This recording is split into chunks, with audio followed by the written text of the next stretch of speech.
Boa tarde a todos. Temos hoje mais um evento do Instituto de Física e hoje temos o prazer de ter o professor Cláudio Len César, que é nosso colega aqui do Instituto. O Cláudio ele fez graduação na Universidade Federal do Ceará, depois mestrado em Física pela Universidade Federal de Pernambuco e depois doutorado no MIT. Ele é nosso professor titular aqui no Instituto de Física e trabalha em átomos e moléculas especiais, com antihidrogênio, espectroscopia de alta resolução e temas correlatos. Ele participa do experimento Alfa, não é isso, Cláudio? Alfa. Isso. Isso, Alfa no CERN, que tem produzido trabalhos de ponta nessa área, com muitos resultados fascinantes. E, além disso, o Cláudio é um ótimo professor, muito entusiasmado, como vocês terão a oportunidade de ver, e é uma pessoa muito ativa também no Instituto, nas políticas científicas do Instituto. Enfim, é um prazer ter o Cláudio como colega. Então, Cláudio, com você agora. Beleza. Bom, eu agradeço o convite e aí a presença de tanta gente bacana, importante, e vamos lá, vamos começar. Eu vou compartilhar aqui minha tela. Vamos lá, aqui. Ok. Muito bem. Está compartilhando a tela? Sim, está sim. Tá, né? Tá. Então, beleza. Então, eu vou falar de uma iniciativa que a gente tomou no Instituto de Física, nesse período agora com a Covid-19, da gente ofertar cursos de física experimental mão na massa, né? E o foco vai ser nas 4 físicas experimentais que a gente oferta para todo o Centro de Tecnologia e o Centro de Ciências Materiais, né, da natureza. São cursos muito grandes, com uma quantidade enorme de alunos, né? Então, como eu vou falar para vocês, isso aqui foi uma grande construção coletiva do Instituto de Física. Então, tem muita gente envolvida, tá? Então já vai de saída aí um agradecimento, muita gente, e pode ser que algumas informações se percam, e eu deixo de mencionar algumas coisas. Mas eu vou, basicamente, passar rapidamente aqui em algumas inspirações, assim, um pouquinho de histórico, de inspirações pessoais e de ensino, né, pessoas que me inspiraram, motivaram, e um pouquinho do histórico do processo de implementação desses cursos, e aí vou partir para os exemplos, tá? Porque os exemplos é que são importantes, né? E eu vou começar... Cláudio, desculpa, não, Cláudio. João. Tem uma coisinha na frente do teu slide, tem uma caixinha branca que está atrapalhando. Uma caixinha branca, é verdade. Não sei o que é isso. Tá certo. Isso. Agora acho que vai.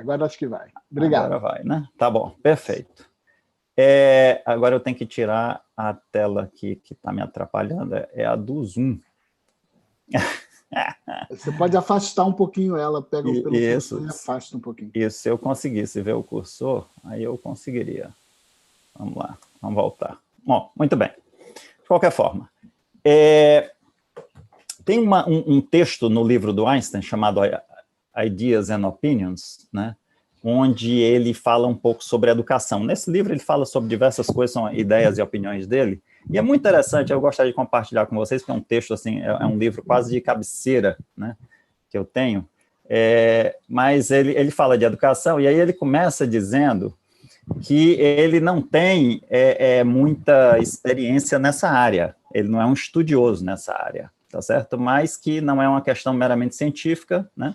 Então ele vai falar da experiência pessoal dele e de algumas convicções, né? Tá certo?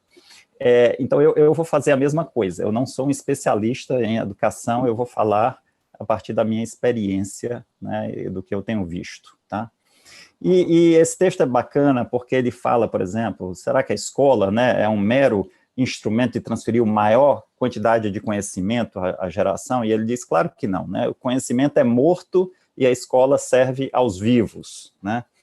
Aí ele tem uma parte do texto que ele fala sobre a educação, especialmente no primário, no secundário, quer dizer, no ensino fundamental, ensino médio, onde você faz o contraste entre o indivíduo e a comunidade, né? Então ele termina aqui dizendo essa frase, que as personalidades não são formadas pelo que é dito e pelo que é ouvido, mas sim por trabalho e atividade, né? E quando ele fala de método de educação, ele deixa bem claro que o mais importante método de educação consiste naquele em que o aluno realmente é levado a executar, a fazer o trabalho, a fazer a performance, a atuar, tá certo? Então, é preciso haver protagonismo por parte do aluno, e esse é o método, né, mais conhecido, tá? E aí ele continua e ele pergunta, bom, como é que a gente vai ter essa escola? E aí entra um ciclo vicioso. Os professores dessa nova escola, eles já têm que ter crescido dentro dessas escolas. Então, aí é que entra o exemplo da universidade.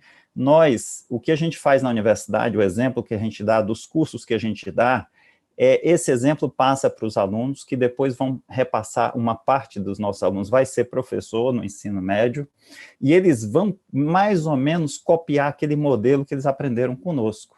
Então, nós temos a responsabilidade de mudar um pouco o modelo que esses professores copiam. Por exemplo, na física, nós somos bastante rigorosos para dar um diploma de graduação físico, como a gente deve ser, um diploma, né, a um engenheiro e assim por diante. Mas, às vezes, os nossos alunos, né, que aprendem conosco esse exemplo de rigidez, vão para o ensino médio e tentam levar esse mesmo rigor, sendo que isso não cabe no ensino médio. Então, a gente precisa tomar muito cuidado com o exemplo que a gente dá, tá certo? Bom, aí o texto fala também sobre conteúdo lá na escola secundária, por exemplo, embora que foi um discurso dele na parte de educação superior, mas ele até fala sobre essa questão do conteúdo a ensinar, e ele diz, olha, o tipo de conteúdo não interessa muito, desde que o aluno pratique o cérebro, desde que ele pratique as coisas, não interessa muito o que especificamente ele está aprendendo, tá? E ele diz que o sábio define o que é educação. Educação é tudo que fica se você esquecer tudo que você aprendeu na escola. Tá? Então, isso aí é que é interessante. Então, vai mais adiante, ele fala que a escola não precisa ensinar todos os detalhes que a pessoa precisa, mas sim os fundamentos, e a pessoa tem independência para trabalhar a partir de então, que ele vai estar mais adaptado ao progresso. Né? Então, esse livro, isso aqui é só para compartilhar com vocês esse texto do Einstein. Obviamente, todo mundo aqui conhece também o livro do Feynman, falando sobre a educação brasileira, né, na experiência que ele teve aqui no Brasil. Ele veio 2 vezes, e ele, numa aula que ele deu, ele né, perguntou aos alunos sobre polarizador, os alunos sabiam tudo sobre polarizador, tudo decorado, né? Quando ele perguntou, olha, se eu tiver só uma peça de polarizador, né, que eu coloco um polarizador contra outro, eu posso ver a intensidade de luz diminuir, mas se eu tiver uma única peça, como é que eu acho o eixo absoluto daquele polarizador? E ninguém sabia responder. Então, ele fala, né, depois do ângulo de Brewster, você olhar lá para a Bahia, para uma superfície de um armário, seja lá o que for, do chão, e assim você poder fazer. Mas ele mostra que o livro que o pessoal estudava, por exemplo, um dos livros mais importantes, não tinham nada de experimental, nenhum resultado experimental no livro. Ele chama atenção especificamente disso, né? Diz que o único resultado experimental que tinha era um experimento de uma bola rolando, e o resultado era errado, quer dizer, o cara simulou a bola rolando e não levou em conta o momento de inércia, tá certo? Então ele fez as contas de uma gravidade que não era o valor da gravidade. Então até isso não era fake, né, do ponto de vista de ciência, né? Aí ele pega lá e puxa uma página qualquer do livro e cai no termo triboluminescência, né? E aí ele diz, olha, vocês estão aprendendo só um dicionário, o que quer dizer o termo, mas não tem nada de ciência. Ele disse, se alguém chegasse e dissesse, olha, se eu pegar um pedaço, um cristalzinho de açúcar e amassá-lo, aí vai sair, no escuro, vai sair uma luz. Aí sim, aí alguém ouvindo isso, vai para casa e pode testar isso. Tá? Então, o Feynman, né, Einstein trabalhou lá no laboratório lá do tio dele, de eletromagnetismo, então ele tinha, né, foi um teórico, né, espetacular, Feynman também é um teórico espetacular, mas ambos tinham um apreço à ciência experimental tremendo, não só um apreço, eles tinham uma vivência disso. Tá? E aí, num caso bem pessoal, né, o meu pai me inspirou muito, ele fez aqui a Escola Nacional de Filosofia e de Química, está aqui nessa foto aí, famosa lá no Santos Dumont, lá com o Feynman, com o Lattes, com o Leite Lopes e outros, e ele, ao longo da vida dele, sempre tentou infundir essa ideia de que os professores de ensino primário e secundário no Brasil deveriam ensinar com coisas caseiras, né, a ciência, a matemática. Foi assim que ele aprendeu da mãe dele, tá certo? Aprendeu matemática brincando com coisas caseiras, né? E ele sempre quis difundir essa ideia. Ele foi voluntário diversas vezes em vários cantos, e depois que ele se aposentou, ele começou a fazer isso de maneira integral, tempo integral lá no Ceará, formando núcleos, né, de treinamento de professores, mas até o dia que ele teve um acidente de carro e aí teve que parar com isso. Mas isso é uma grande inspiração, né? E, assim, eu trabalhei muito de perto com muita gente, né, cientistas que me inspiraram. Tem um grupo aqui listado, grande, de pessoas que fazem ciência básica fundamental conjuntamente com o desenvolvimento de técnicas e equipamentos, né? E de uma dedicação enorme a seus alunos. Uma coisa que é incrível nessas pessoas todas é o quanto eles são professores que literalmente amam seus alunos, não o amar, né, com qualquer outra conotação física, mas aquele amar da humanidade, tá certo? Ou seja, aqueles professores que se preocupam com o desenvolvimento dos alunos, querem que os alunos aprendam, né, sentem aquela compaixão pelos alunos e querem realmente ajudar os alunos a se tornarem bons naquilo, né, independentes, conseguirem pensar, conseguirem raciocinar. Tá? E bem recentemente, uma inspiração boa nesse processo todo foi o Joe, meu colega da colaboração Alpha, que é professor lá em Berkeley, né, e discutindo com ele, a gente discutiu um pouquinho dos kits também que ele preparou lá para Berkeley. Berkeley enviou lá o Departamento de Física vários kits para vários alunos. Muito bem, então isso é o pano de fundo, e agora vamos chegar a uma motivação que mudou a vida de todos nós, a Covid-19. Né? De repente, nós não estávamos preparados, veio essa bomba, né? essa pandemia, e pegou a gente de surpresa. Bom, ninguém sabia quanto tempo ia durar, a UFRJ ficou, né, todo mundo perdido, né, as várias universidades brasileiras, e todo mundo achando que talvez fosse durar pouco tempo, se fosse durar, sei lá, 3 meses, aí vamos parar todas as atividades, depois a gente retoma e a gente recupera o tempo perdido, né?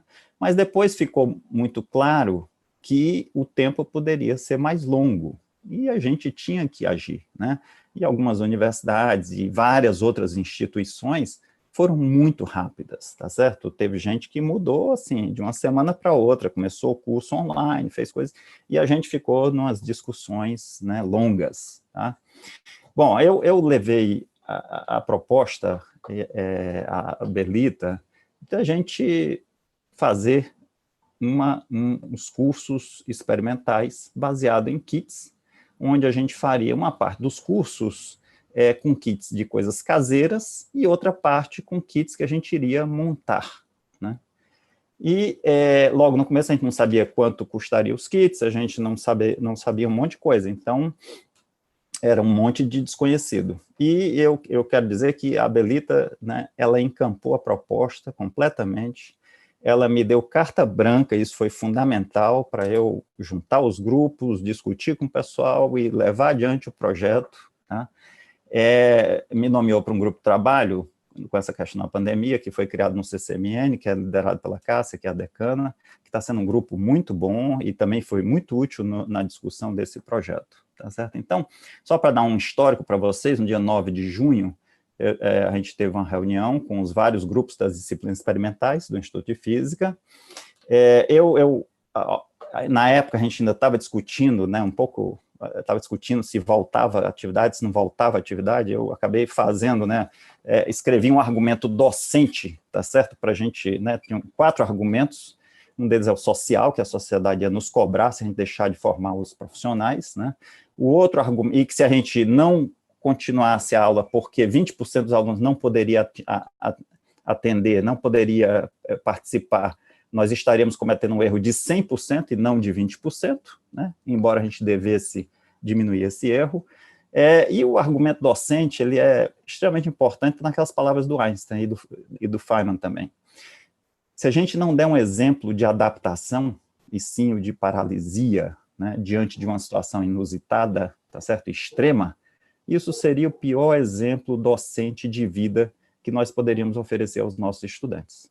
Isso significaria que o que a gente está passando para os nossos estudantes é só knowledge, só conhecimento. Nós não estamos passando, tá certo, as coisas mais essenciais para os nossos estudantes. Tá? Muito bem. Então, e aí tem outros argumentos, obviamente, não quero ir por isso, mas, assim, aí nessa reunião a gente já estabeleceu um plano, tinha um método de como fazer isso, mas havia uma parte difícil, que é a parte de convencimento. Essa parte me surpreendeu, foi bastante alongada de vários setores. Tá? Mas só para dar uma ideia, então, dessa reunião, a nossa ideia básica, então, era o seguinte: levar o laboratório para a casa do aluno até onde possível. É óbvio que cursos avançados que requerem grandes máquinas complicadas não é possível, tá? Mas os cursos onde é possível, a gente iria fazer. O princípio número 1 era não abrir mão do montar, fazer, tirar dados, ou seja, mão na massa. Até onde, de novo, até onde possível. Tem casos em que não é possível. Tá? Princípio número 2 é, se a gente comprar kits e materiais, vamos tentar comprar de empresa brasileira, feito no Brasil, até onde faz sentido, até onde é possível. Se a gente vai pagar 50% a mais para comprar brasileiro, de qualidade, vale, né? Mas se for para pagar 300% a mais, aí a coisa complica, tá certo? Quais eram as perspectivas, né, iniciais, já que a gente já vislumbrou? Era ofertar a maioria das disciplinas realmente experimentais durante a Covid, né? Conseguir um real protagonismo dos alunos nos cursos experimentais, quer dizer, eles teriam que montar, eles teriam que fazer as coisas, né? A gente já vislumbrava que haveria efeitos colaterais, né? Haveriam, tipo, envolvimento de pais, de irmãos, de amigos, né? O estudante vai fazer a tarefa em casa. Então, isso acaba levando as famílias e os amigos em redondeza a ideia do que é a universidade, né? Porque várias pessoas, várias famílias não têm sequer ideia do que o filho faz lá na universidade, para que serve a universidade. Então, isso é uma coisa interessante. E ontem, na reunião com os experimentais, né, houve alguns relatos nesse sentido dos alunos que envolveram pai, mãe, irmã, e assim vai, tá certo? Isso deve disseminar minimamente a cultura também do maker e experimental, né? Espera-se, né, esperava-se, né, a gente ainda não tem ainda um balanço completo, esse é um trabalho em andamento, gerar uma maior atração à experimentação, né? A gente vai ter uma maior liberdade de estar fisicamente no laboratório, isso já pensando para o futuro, tá certo? Quer dizer, quando eu dou um curso desse que o aluno faz o experimento em casa, o professor não precisa estar fisicamente no laboratório, nem o aluno naquele momento da aula, né? Eu sou um defensor que todos nós temos que estar ao máximo presente no instituto, pela interação, etc., mas agora não dá, e no futuro, quando você... o que é fato é que o aluno também não tem que ter aquele tempo específico para estar lá no laboratório, né? Então, havia, quer dizer, várias perspectivas boas, né, pensando numa coisa que seria, inclusive, pós-pandemia, né, mas, obviamente, seria difícil, teriam desafios enormes aos professores e aos estudantes. Era um novo modelo, paradigma, que a gente ia ter que testar, experimentar. Então, grandes desafios para as equipes, né, a gente começou o trabalho aí no começo de junho, tá certo? Já nessa reunião, já havia, aqui já é em 10 de julho, já houve adoção por parte da maior parte dos grupos e houve provas de princípios de diferentes experimentos, tá certo? Mas ainda estava um trabalho em andamento, né? E eu já previa que a gente ia ter que passar o chapéu com o pessoal rico, com a questão dos kits. A ideia original era que os alunos que tivessem condições comprassem os kits, e os que não tivessem condições, a gente iria levantar recursos para comprar kits para os alunos que não pudessem, tá certo? Essa questão financeira foi bastante complicada, tá? Como é que eu fiz uma enquete prévia nessa questão financeira com os alunos? Eu não quero entrar em detalhes aqui, porque a transparência fica pequena, inclusive, para ver, mas eu vi que da ordem de 60% dos alunos teria condições de comprar um kit, por exemplo, à base do Arduino, que custaria na faixa de uns R$200. Inclusive, esses 60% dos alunos, uma fração, tá certo, de alunos estaria disposta a, inclusive, dar um kit de presente para um colega carente, tá certo? Uma fração pequena. Então, no final, a gente precisaria somente, por essa enquete inicial, da ordem de 15% do valor total dos recursos. Note que nós estamos falando de cursos que têm 500, 600 alunos, tá certo? Tem um dos cursos tem 1.000 e poucos alunos, então são cursos com um grande número de alunos, tá? Aqui nessa reunião, então, houve já no dia 10 de julho uma apresentação, né, do que estava se propondo nas várias disciplinas. Então, a equipe de Física Experimental 1, que é a parte de medidas, incertezas, mecânica, é composta por 19 professores. Então, eles já fizeram a proposta aqui de 4 experimentos, como é que seria feito, já tinha, né, como é que se diz, um exemplo, né, de um experimento e tal, e o número de alunos que poderia se ofertar de vagas, né? E no final a gente conseguiu, da maior parte das equipes, que as equipes aumentassem o número de vagas ofertadas, tá? E na prática, a gente chegou a praticamente 100% das vagas que a gente teria, isso para todas as disciplinas, que a gente teria no semestre normal, presencial, que a gente tinha acabado de começar antes da Covid, né? Mas na prática acabou que a gente ofertou vaga para quem quis, todo mundo se matriculou no final, inclusive, né, acabou sobrando algumas vagas nessas disciplinas todas. Então, basicamente, a gente atendeu a toda a demanda, tá? A ideia em Física Experimental 1, que é uma disciplina simples, era fazer tudo com coisas caseiras, tá certo? Então, não haveria um kit a ser comprado, o aluno iria usar equipamentos, materiais da sua casa, todo mundo tem um celular é um computador extremamente possante, tem aplicativos fantásticos, como o Fifox, por exemplo, né? O celular tem acelerômetro, tem medidor de campo magnético, tem medidor de intensidade de luz, tá certo? Então, é um equipamento que você pode fazer, só usando ele, você já tem um mini laboratório em casa, tá certo? Então, a ideia era fazer esses experimentos baseados em casa. A equipe de Física Experimental 2, aí entra toda essa parte de representação de dados, o empuxo, pêndulo simples, oscilações harmônicas, amortecidas, etc., ondas, né? E vocês vão ver alguns resultados, né? Os 5 experimentos que ficaram para fazer foi empuxo, pêndulo simples, oscilações harmônicas e tubo de Nund, tá? De Kund. E também, de novo, aqui em Física Experimental 2, a ideia é experimentos caseiros, né? Claro que para tudo isso, né, o pessoal de Física Experimental 2 fez videoaulas, né? Eu vou mostrar para vocês um exemplo, tá certo? Os experimentos ficaram muito bacanas, tá certo? E aí tem toda uma parte de logística, né? Reescrever os roteiros, como atender os alunos. Note que a gente está falando, né, de grandes quantidades de alunos, tá certo? Grande quantidade. Bom, também acabou sendo ofertado praticamente 100%. Material típico, né? A gente precisava de uma mola. Eu fiz uma primeira demonstração, que foi uma sugestão do Nelson Pinhal, fiz com um arame que eu tinha aqui, depois, acho que foi a Simone, alguém sugeriu a espiral de um caderno, e a coisa, né, funcionou bacana. Depois o Rodrigo Capaz descobriu com a esposa dele, que é Orives, né, que as moedas tinham uma dispersão de peso, de massa muito pequena, né, então elas são ótimos padrões de massa, as nossas moedas, né, as de aço inox, lá de 50 centavos, então tá tudo legal. Também, de novo, então, aqui em Física Experimental 2, não tem kit a ser comprado, não tem custo, tá? Bom, Física Experimental 3, obviamente eu já tinha me avançado, nunca tinha usado um Arduino na vida, mas eu já programo desde adolescente, mexo com eletrônica e hardware. Então eu comprei um Arduino, fui atrás de informação de uma boa empresa, e o pessoal me recomendou uma empresa nacional que faz placa Arduino nacionalmente.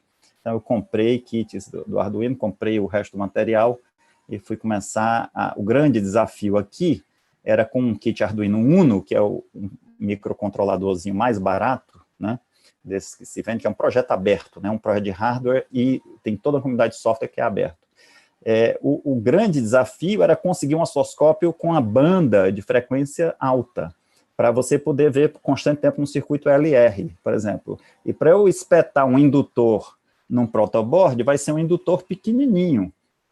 E tudo tem que ter um custo muito baixo. Então, esse foi o grande desafio, foi desenvolver um osciloscópio que fosse até frequências altas. E acabou que isso deu certo usando uma técnica, depois, eu não vou descrever, mas é fazendo um interleaving.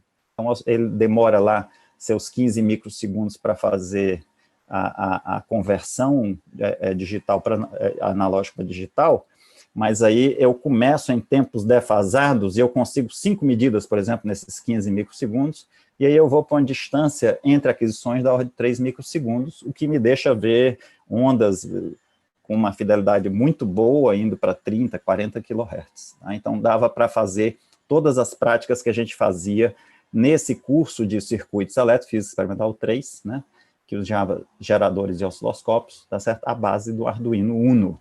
Tá?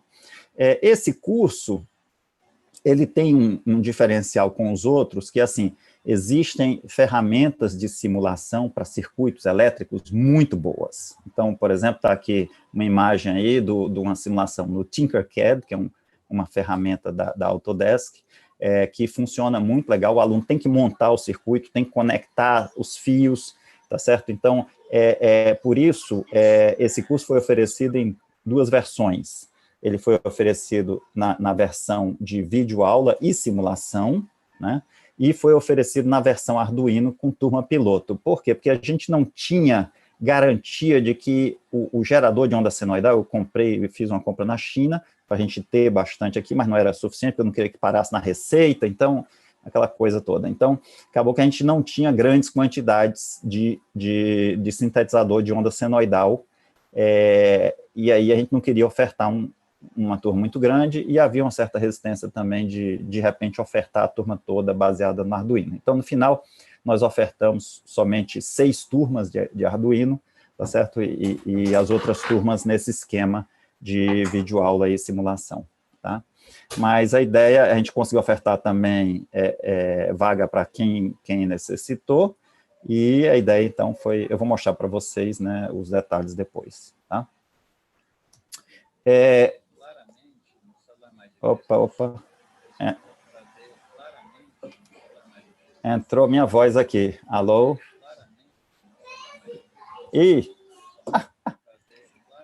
Eu sei o que é. Eu tô com... Desculpa, eu tô... Cláudio, é o vídeo que está rodando. É o vídeo, exatamente. Isso aqui foi uma demonstração que eu fiz inicial para a turma de ótica, mostrando difração, pegando o laser pointer com água e do ar, e aí você vê claramente o laser que vai reto e o laser que vai por dentro da água. Então, se você bota uma escala no final do recipiente, você consegue ver os traços primeiro, botando um pouquinho de leite aí na coisa, e você consegue medir muito bem o índice de refração. E a segunda medida, que está mais à direita, é a parte de ângulo de Brewster, uma demonstraçãozinha de ângulo de Brewster. Eu fiz 2 demonstrações para enviar para o pessoal, mostrando como é que a gente vê logo a polarização do laser, etc. E havia, então, essa proposta de fazer esse curso, então, baseado num kit, tá? E esse kit acabou custando da ordem de R$65. O pessoal desenvolveu, o grupo, né, de ótica do curso de Física Experimental 4 desenvolveu, então, esses 5 experimentos, tá, que estão listados aí. Na verdade, são 4 experimentos, mas o interferone Michelson ficou numa videoaula, não ficou mão na massa, tá?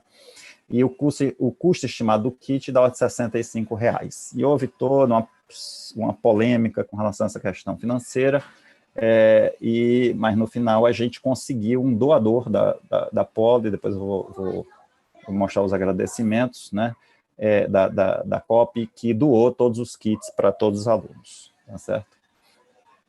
Muito bem. Opa, deixa eu passar aqui, muito bem. Tem os outros cursos experimentais, eu não vou descrever, não vou entrar em detalhes, mas, por exemplo, Física Moderna, que estava a Vânia e a Érica. Só um segundo, fechar a porta aqui.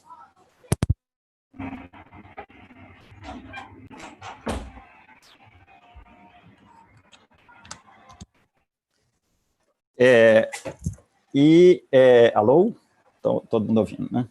Bom, esses cursos outros que são mais complexos, como eu falei, não daria para fazer mão na massa. Então, o pessoal se adaptou em ir ao laboratório, fazer os experimentos, mostrar os equipamentos para os alunos tirarem leituras, etc. Mas eu não vou falar muito deles hoje, exatamente porque eu quero concentrar no mão na massa. Okay? O Laboratório Avançado 2 é a parte de eletrônica, estava o Rodrigo Sacramento na graduação e o Benjamin na licenciatura, e aí eles já foram também, eles já estavam com planos de ir para kits Arduino. Tá? Esse outro laboratório, Avançado 3, também não vou falar, porque essa parte também mais sofisticada não daria para fazer um kit, não daria para fazer experimento em casa. Então, também, de maneira excepcional, foi feito à base dessas videoaulas, né, vídeo experimentos. Tá?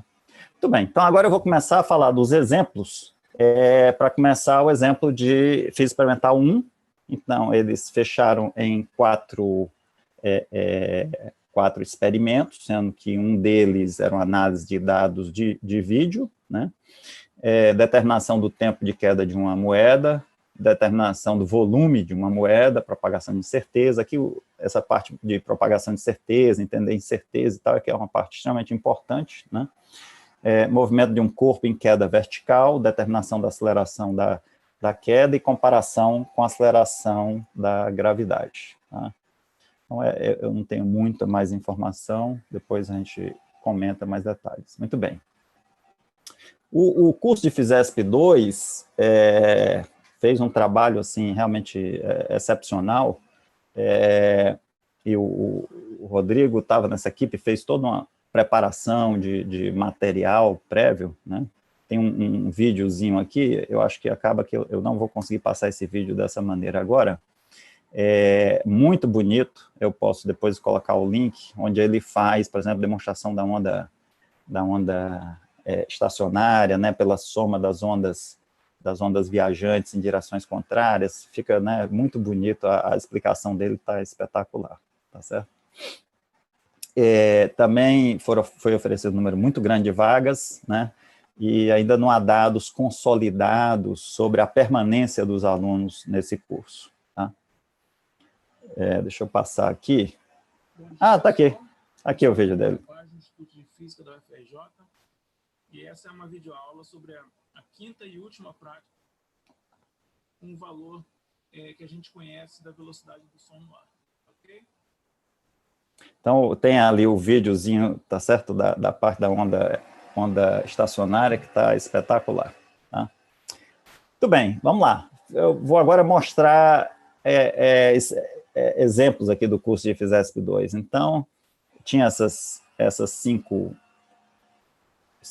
tarefas aí, começar com conceitos básicos, tratamento de dados, força de empuxo, pêndulo simples, oscilador harmônico simples e amortecido, e ondas numa cavidade, um tubo de Coons, né? Então, eles tinham um requerimento, aí o aluno tinha que ter um celular, e eu tinha feito uma enquete antes que 100% dos alunos têm celular, né? E acesso à internet, a universidade cuidou disso, né? Fez uma distribuição de chips para isso, né? E acesso a algum PC para fazer tratamento de dados e tal. Bom, a prática 2, aqui está a lista de material, né, da prática que eles montaram, então usava, por exemplo, um espiral de caderno, né, ou um arame galvanizado, fácil de encontrar em qualquer loja, 8 a 10 moedas do mesmo valor, né, eles recomendavam moedas de 50 centavos ou 25, um frasco comprido, um dosador, fita adesiva, etc. Tá? Um pote de canela, né? E assim foi, para cada prática, né? Prática 3 tinha o cronômetro, que pode ser o celular, um barbante, suporte para pendurar o pêndulo, etc. Né? Então, está tudo aí bem organizado. Na prática 5, que é o tubo de Kund, você tem que ouvir, né? Então, um equipamento importante era o ouvido. Então, eles têm aqui um asterisco aqui, caso você tenha problema auditivo, comunique ao seu professor. Né? Eu não sei se eles tiveram algum caso ou não, mas eles previram isso aí. Então, aqui está um videozinho aqui, acho que foi a Liz que fez, não sei, que está aqui variando a frequência, e você vai poder ouvir a ressonância, tá certo? Né? Eu só não sei se eles quebraram alguma taça de cristal aí nessa brincadeira, eu acho que o celular não tem um volume tão alto, as taças dos professores não é lá de tão alta qualidade atualmente, então, de repente, não sei se eles conseguiram quebrar alguma taça. Muito bem. Aqui está um exemplo aqui de um aluno.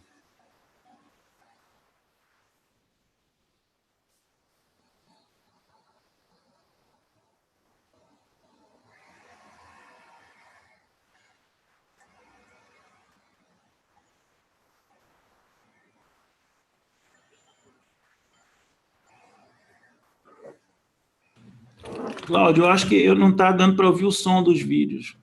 Não está dando para ver o som, é? Pelo menos eu não estou conseguindo ouvir, mas dá para entender aí. Tá, não, isso tá, tudo bem. Bom, então eu vou passar. Porque... Não, agora foi, agora tá. Eu vou tirei o fone de ouvido. De fazer exercício físico, de fisioterapia, que ela tem esses espinhozinhos.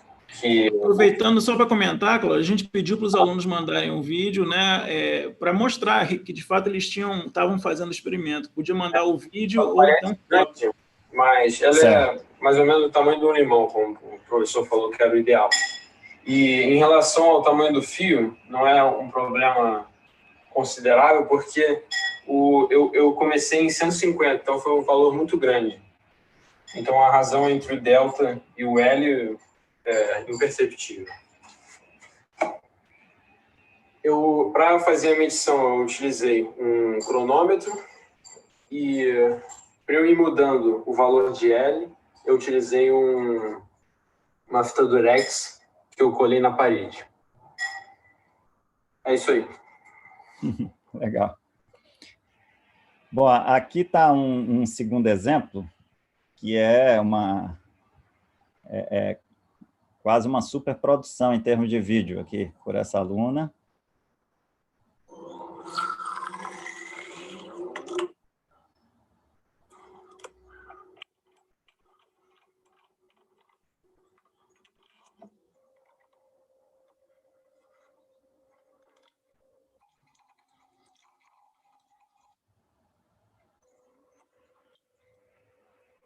Usou um dosador para fazer uma escala.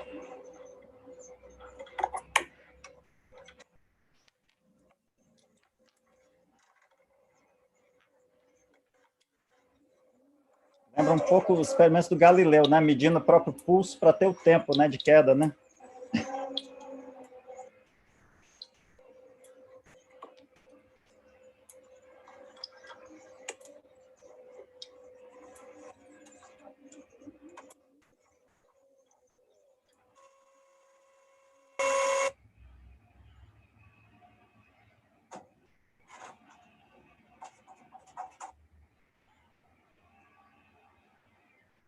Fabricação da mola. É interessante que as pessoas contando as experiências ontem na reunião com professores e as diferentes soluções encontradas pelos alunos, né, que é o que se espera num curso desse, é ver os alunos se virarem, né, como é que eles vão montar. Olha ali, ó, tá na maçaneta da porta a mola.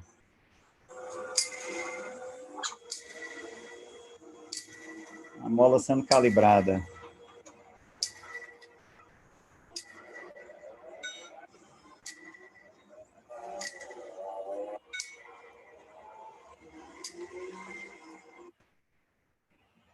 E aí, a parte final, ela vai medir o empuxo, né? Agora eu posso botar o fone de ouvido de volta aqui.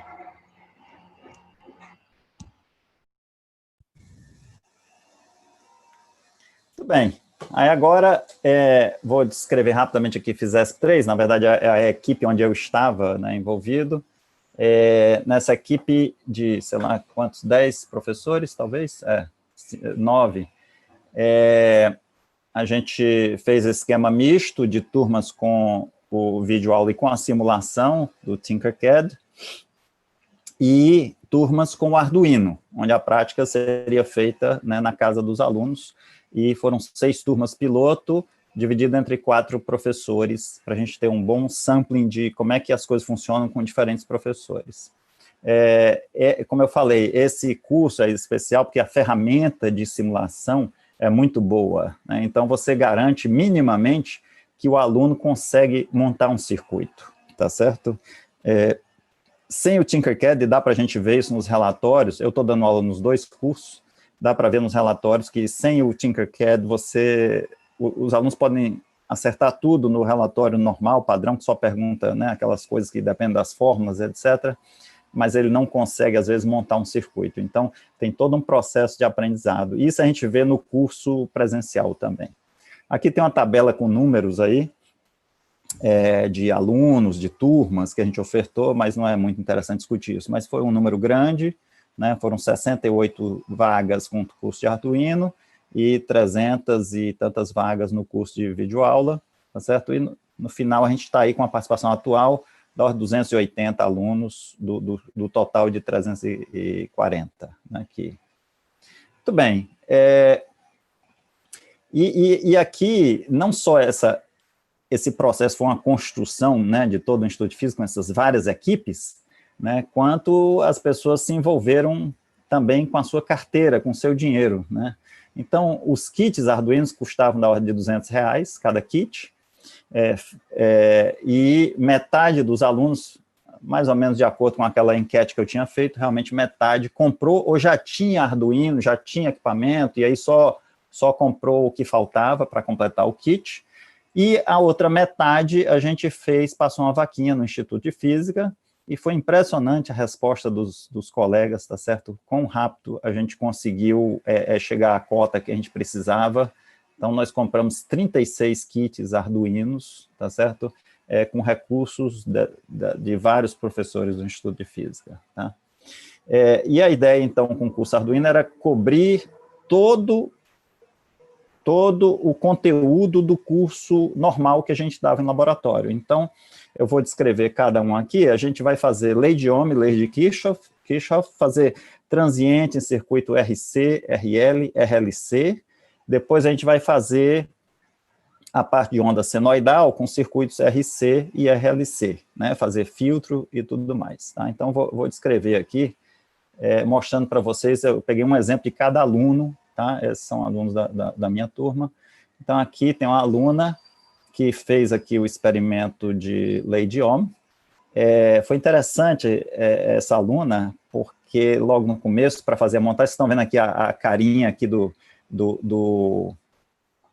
protoboard dela, está bastante cheio, porque o último experimento era a lei de Kirchhoff, tem que dividir em 2 correntes para aumentar a precisão dos resistores. A gente usou um sistema de usar vários resistores em configuração série e paralelo, de forma que eu baixasse a incerteza, né? Se você tem uma distribuição estocástica aí, do valor da resistência, que já vem com 5% de precisão, né, você consegue baixar, e a gente viu a lei da distribuição das correntes nos nós, por exemplo, com precisões de menor do que 2%, 1 e poucos por cento, usando essa técnica que a gente fez aí de usar vários resistores para chegar a uma precisão maior. Então, foi bacana nesse experimento. Por exemplo, essa aluna, eu tive que ajudar ela mais ou menos, né, seguindo o roteiro, passo a passo, como é que faz a montagem e tal, e aí ela fez, né, isso aí, chegou aos resultados, faz análise e tal, e, por exemplo, ela, na penúltima prática, ela foi a segunda aluna a entregar o relatório, né, então, assim, mostra que ela partiu, né, quase não ter tido experiência prévia em fazer qualquer montagem de circuito elétrico, até fazer uma montagem bastante complexa que envolvia amplificador operacional, um gerador de ondas senoidais, mais um amplificador operacional. Tá? Então, essa primeira prática foi a base de um multímetro, que o Arduino tem 6 canais de conversor analógico digital. Então, a gente lê 6 tensões, a gente calibrou shunts, resistores pequenos, que a gente usava como amperímetro. Então, na prática, a gente tinha aí 6 portas que a gente podia usar como amperímetro ou como voltímetro, né? E fez a lei de Ohm, e os resultados foram realmente muito bons, né? A gente calibrou os shunts e calibrou a resistência interna dos indutores que a gente ia usar na prática mais adiante. Tá? Então, eles tinham que mostrar o circuito que eles estavam montando, né, mandar uma selfie, né, com eles e o circuito montado, e de preferência a tela do computador, mostrando os dados aquisitados, né, e mandar os dados e a análise dos dados. Então, aqui está um outro aluno, Danilo, aqui com o seu grande protoboard, que ele já tinha em casa, dá para ver, né, ele monta lá, mostra o circuito que ele montou, fez a aquisição. Isso aqui é o transiente em circuito RC, a gente usa a saída PWM, que é uma saída de onda quadrada do Arduino, né? E a gente consegue fazer a aquisição desses dados num arquivo, e aí o aluno vai para qualquer programa que ele gosta de usar e vai fazer o ajuste de dados. Então, mesmo no curso presencial que a gente tinha, o aluno ia lá no osciloscópio e pegava uns poucos pontos discretos, tá certo? Para achar a exponencial a constante tempo, em geral só fazendo 1 sobre E. Então, na prática, ele não mostrava que aquela curva era um exponencial, ele não mostrava que havia uma constante tempo bem definida no circuito. E aqui não. Aqui o aluno adquire a onda completa, né, e vai fazer o ajuste. Tá? Então, como a gente não pode adquirir valores negativos, o Arduino só adquire de 0 a 5 volts, aí a parte da tensão no capacitor, por exemplo, no resistor, eu fiz eles calcularem, porque na prática, lá no laboratório, a gente consegue medir com o osciloscópio alternando, e aqui no Arduino eu tenho problema de ir para tensões negativas, tá? Mas aí essa parte eles calculam o valor da tensão, né, do resistor em função dos dados da tensão do gerador, e a tensão no capacitor, é um circuito RC em série, eles calculam, então, a tensão no resistor. Tá? E os resultados são realmente muito bons, né? Aqui está o transiente no circuito RL, e é por isso que eu tive que, né, trabalhar para desenvolver esse osciloscópio mais rápido, senão você teria quase nenhum ponto no decaimento do circuito RL para as indutâncias que a gente consegue espetar num protoboard pequeno, tá certo? Então, aqui está um aluno, mostrando aqui a tela do osciloscópio dele, com decaimento, e aí está a análise de dados, o que seria a tensão no indutor, e o cálculo do que seria a tensão no resistor, tá certo? Quer dizer, na verdade, média do resistor e o cálculo do que seria no indutor. Aí foi interessante, assim, aí tem uma pergunta lá no roteiro, né, o que você aprendeu nessa prática, empiricamente, né, quer dizer, isso em todo roteiro eu coloco lá, o que você aprendeu empiricamente? Então, na lei de Ohm, eles veem que a tensão é proporcional à resistência, né, na lei de Kirchhoff, eles veem que, realmente a soma das correntes que chegam no nó é igual à soma das que saem, que conseguiram ver isso com 1% de precisão, mais ou menos, um pouco mais, né, aí aqui ele diz assim, foi possível comprovar explicitamente, experimentalmente, a lei de Lenz, né, então é bacana você ver os alunos, né, vendo esse tipo de coisa experimentalmente. Aqui está um outro aluno, eu peguei um aluno, cada um dos alunos diferentes para fazer aqui, para mostrar as práticas.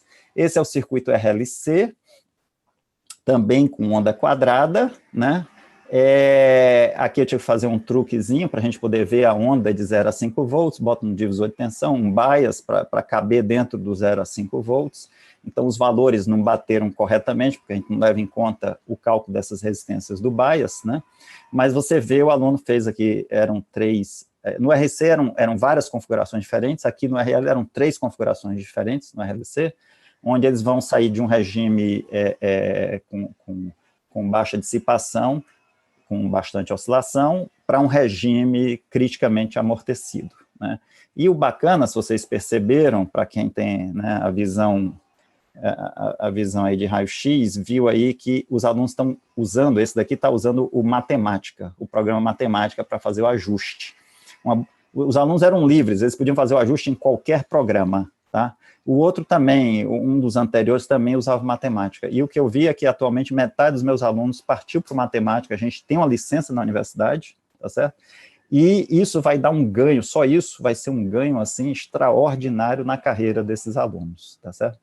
E a outra coisa interessante, foi a minha experiência nesse curso, é que a maioria dos alunos não sabia fazer um ajuste de uma função. Tá? A grande maioria não sabia, eles sabiam fazer regressão linear, só. Tá? Então, quando você dá uma curva como essa que eu coloquei do roteiro lá em cima, né, a curva oscila lá em cima, depois ela desce, oscila aqui embaixo, uns alunos queriam fazer o ajuste da função, né, oscilatória e que decai, para essa onda inteira, porque ele adquiriu o arquivo inteiro, né? E aí, obviamente, o programa de ajuste dava uma reta no meio, e ele, o que está errado, né, e tal. Então, é uma experiência, assim, que está sendo bastante rica, mais rica do que o curso presencial. Tá? Aqui está a prática 5, a geração de uma onda senoidal. Como vocês podem ver, o circuito já é bastante mais envolvente, né? Eu começo com uma onda quadrada para trigar o osciloscópio, aí eu vou gerar uma onda senoidal de duas maneiras, e metade dos alunos estão fazendo de uma maneira e metade da outra. Tem um sintetizador digital, que eu comprei da China, que gera onda senoidal de baixa amplitude. Então, a gente usou um amplificador operacional, um op-amp, para fazer uma amplificação desse valor. A outra maneira, então, você está vendo aqui na tela aqui do osciloscópio do aluno, tem uma onda, né, de baixa amplitude ali embaixo, e tem a onda amplificada que ele gerou, tá certo? E agora, nessa tela que ele está mostrando, ele já está trigando, fazendo o trigger do osciloscópio na onda senoidal. Tá? Então, isso permite você ter vários canais, todos sincronizados, que você pode medir diferença de fase e tudo mais, tá certo? E aí eles adquirem essas ondas, fazem um ajuste das ondas, né? Aqui está outro exemplo, o cara usando matemática, tá certo?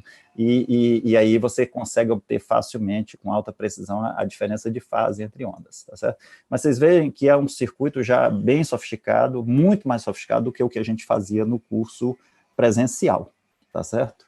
E é bacana ver os alunos, né, chegando, desenvolvendo nesse nível. Né? Aqui está o penúltimo experimento, que é um experimento, agora, então, que só gerar onda senoidal amplificar, né, já foi um experimento, e agora foi usar isso no circuito RC, dá para ver claramente na tela aqui da aluna, da Carolina, que tem uma defasagem, tem uma diminuição de amplitude, e à direita, aqui está os ajustes, não dá para ver, talvez, pela qualidade da imagem aí, mas essas ondas que estão aqui embaixo, em azul, roxo e rosa, tem um ajuste em cima delas, né?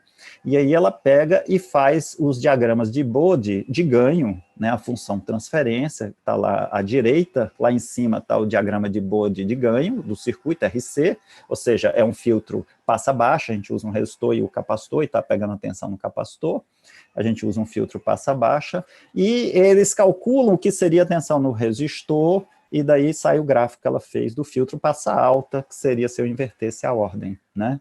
E embaixo está o diagrama de Bode. Então, esse diagrama de Bode da função de transferência é muito importante para que a gente fazer controle de sistemas, para toda essa parte de eletrônica, de aquisição de dados, etc. E é dado em dB, né, o dB do ganho, né, o ganho em dB versus o logaritmo da frequência. Tá? E embaixo tem o diagrama de fase, tá certo? Então, você vê claramente o funcionamento do circuito nesses diagramas. Tá? Bom, a última, eles ainda não entregaram, então eu estou passando aqui só o roteiro, que é fazer um circuito RLC ressonante, onde eu faço um filtro corta-faixa, então isso aqui são dados que eu que fiz, e aqui está tipicamente o que vai no relatório, né, quer dizer, no roteiro. Eu tenho lá a descrição de como o aluno vai montar, etc. Esse roteiro aqui é bem simples, é só uma página mesmo, e aí entra a parte dos entregáveis. Então, o que eu peço dos entregáveis, né, nesse caso? Sempre tem o selfie, a pessoa vai tirar uma foto dele com o circuito para ele mostrar, olha, eu fiz, sou eu aqui, ó, com o meu circuito que eu montei, está aqui minha tela com os meus dados, tá certo? O desenho, quando eu não dou o desenho, eu peço para eles montarem no Tinkercad, fazer a cópia da tela do circuito que eles montaram, né? E aí fazer, obviamente, a parte de análise de dados, tá certo? E aí eu pergunto, né, algumas perguntas, tá certo? Como é que você faria o circuito para ter o comportamento complementar, por exemplo, ao invés de um filtro corta-faixa, um filtro passa-faixa, né? E assim vai, né?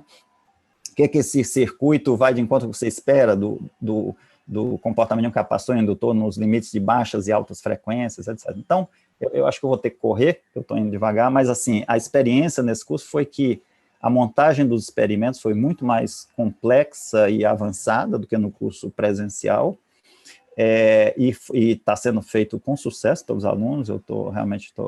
Agora, eu criei um grupo de WhatsApp, comprei um chip próprio só para esses cursos, né?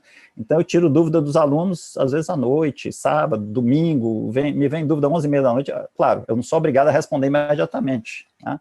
Mas tem funcionado muito bem.